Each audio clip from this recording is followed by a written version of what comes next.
What is a Gfb diverter valve and why do you need one? Stay tuned, watch the entire video, and I'm going to tell you all about it. Yo, what's going on my YouTube family? Bruce is back with another custom video to tell you guys about the Gfb diverter valve. The first thing I want to say is if you have a boosted vehicle, 2.0, 3.0, 1.8, B5, B7, Volkswagen, BMW, you have to get a Gfb diverter valve. I am not sponsored by Gfb, but the results are tremendous. A lot of times people ask me how I got my car to the level that I did, and these are the tools that I'm telling you to where you can get your build to that level. I have a lot of experienced people on this platform that I learned from as well. I'm not an expert, but I can tell you from my trial and error what I've done to get my car to this level and why you need to get a Gfb diverter valve. Not getting a Gfb diverter valve is like getting a Bugatti Veyron and not speeding. So you need to watch this whole video, and I'm going to show you a video on why you should do it to explain it a little bit better. And then I'm going to, also tell you about my personal experience after the video. So here we go. Check out this video. Shout out to GFB. Let's make it happen. So here's the video. All right, so the GFB plus diverter valve is the highest flowing diverter valve on the market. It works amazing. It also replaces the factory diverter valve on turbocharged engines. So if you have a 2.0, 1.8, 3.0, if you have a turbo engine and they make one for your build, which they generally do for Audi and VW, it replaces the factory diverter valve. And from my personal experience, it provides better performance, a better response, and a better reliability.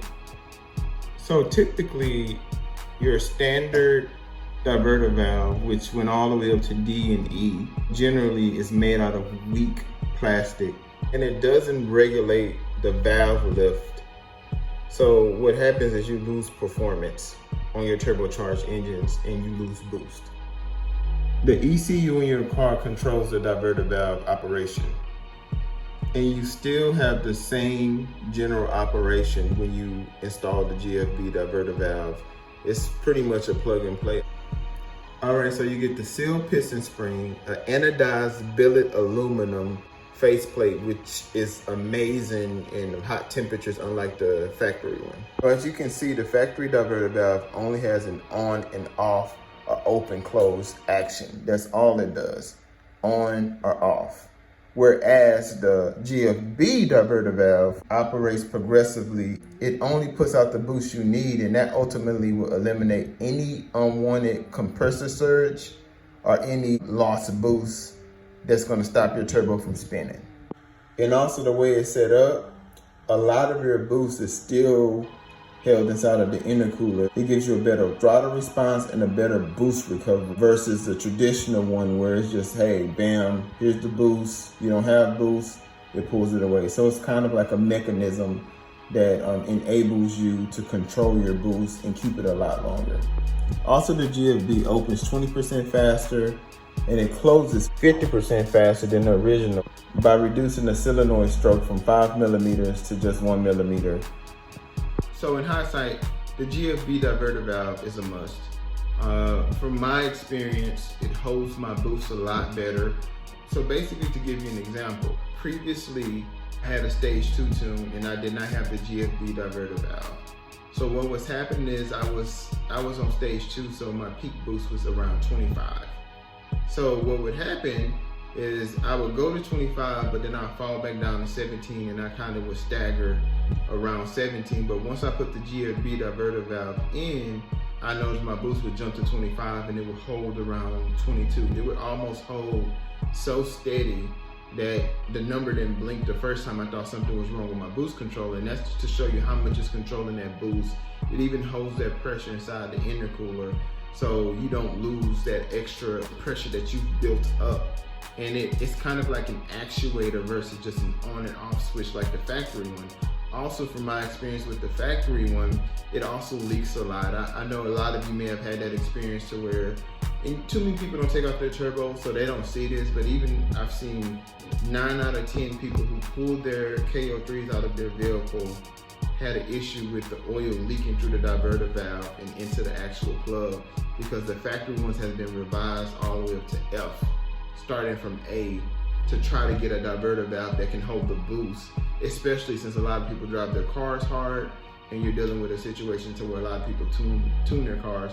I think ultimately what was happening is people were tuning their cars and taking them in, and it was like, hey, what's going on?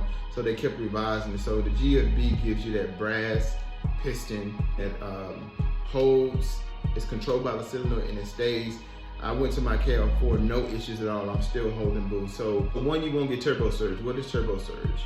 Turbo surge is when your turbo is fighting with the engine, where the boost that goes to the engine gets shot back to your turbo, so it almost makes your turbo kind of rev up and then scoop itself back. So it's kind of like, that's that turkey noise. I know a lot of people think that's cool, but believe it or not, it's damaging your turbo when you hear that noise. So it goes back and it catches the boost and then it takes it back, because your engine can't handle the pressure being shot to it. So the Gfb diverter valves helps with that issue as well with the turbo surge. And also it holds the boost. It holds your revs a lot better as well. So it's something you have to get if you have a turbo car. You're missing out if you don't have it.